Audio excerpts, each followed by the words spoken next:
Maayong hapon mga kauturan kag kaabyanan.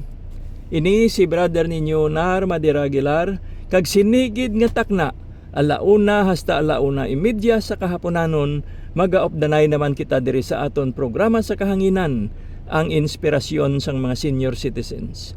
Mabatian ini tagsa ka Lunes, Miyerkules kag Biyernes sang hapon.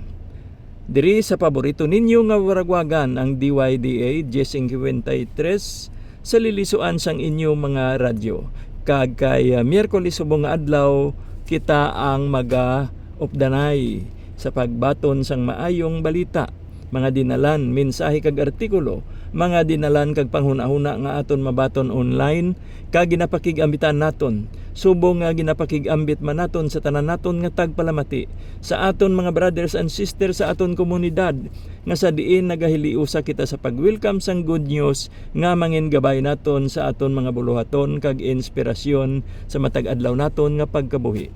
Ginatamyaw naton ang tanan-tanan sa aton komunidad sa diin kita ginapanguluhan sang aton nga arsobispo Most Reverend Midipel Bellunes kag sa inspirasyon man sang aton spiritual director Reverend Father Primar Silva kag sa pagdumala ni Brother Edwin Daulo nga aton head servant.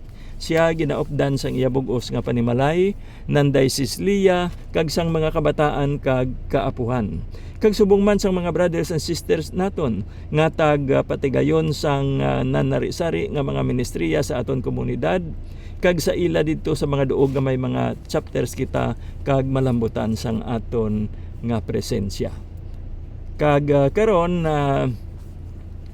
pagapangamuyoon na naton ang palangadion para sa katigulangan sa aton mga lolo kag lula nga una naton ginasambit sadtong pagselebrar naton sang pangkalibutanon nga adlaw para sa mga lolo kag lula naton kag sa mga katigulangan nga ini nahanabo sang ika-25 nga adlaw sang bulan sang Hulyo sadtong tuig 2021.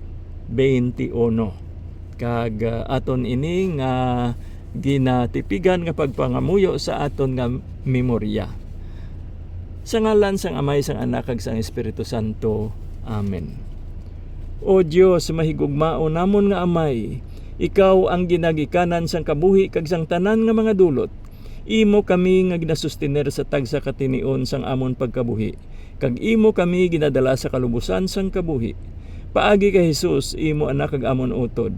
Nagapasalamat kami sa imo dalayawon nga halad, nga amo ang amon mga lulo kag lula kag ang mga katigulangan. Imo sila ginhatag sa amon agud mangin manog tuytoy namon. Samtang sila nagapakig-ambit sa amon sang ila bahandi nga inagihan kag kaalam nga ila na angkon sa kalawigon sang tinuig. Nagapasalamat kami sa imo sa paghimo nimo sa ila bilang mga saksi namon sang imo nagapabilin nga presensya kag pagtatap sa tagsa kapagliso kag pagbag-o sang kabuhi. Ginapangamuyo namon nga imo sila tanan bendisyonan sang kalipay kag satisfaksyon sa bunga sang ila kinabudlayan kag himpit nga paghigugma sang ila panimalay. Pabakura ang ila pagsalig sa imo, nagapang-ayo nga kaluoy sa pihak sang mga kasaypanan kag kasalanan sang nagliligad. Hatagi sila sang kasadya sa pag-inupdanay nila sang ila mga pinalangga kag kaabyanan. Apini sila batok sa tanan nga halit kag kalautan nga makapalubog sang ila pananawan sa walay katubtuban nga paghidait kag kasadya sa imo ginharian. Hatagi sila sing pasensya kag kaisog nga mapas-an nila ang krus sang kasakit kag kaluyahon sang lawas. Buligi sila nga ila makit-an ang ila mga pag-antos kag kakulang sang kasulayan bilang ila pag-ambit sa misteryo Pascual ni Kristo. Hatagi kami tanan ang ila pamilya kag kaabyanan sing grasya sang kapag-un kag pagtuo. Sa bili kag dignidad sang tagsa katawhanon nga persona nga gintuga sa imo imahen kag gintubos paagi sa sakripisyo sang imo anak dira sa krus. Kabay pa nga imni makabulig sa amon agud makapadayon kami sa pagsakdag, pagtahod kapag higugma sa ila. Ginapangayo namon ini paagi kay Ginoong Hesukristo imo Anak nga nagakabuhi kag nagahari upod sa imo sa kaisahan sang Espiritu Santo, Dios sa walay katubtuban. Amen. Sa ngalan sang Amay, sang Anak kag sang Espiritu Santo. Amen.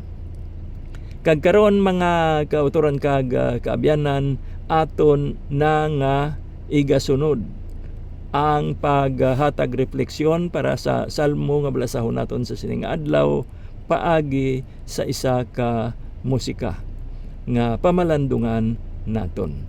Yari na ang aton nga pagpamati.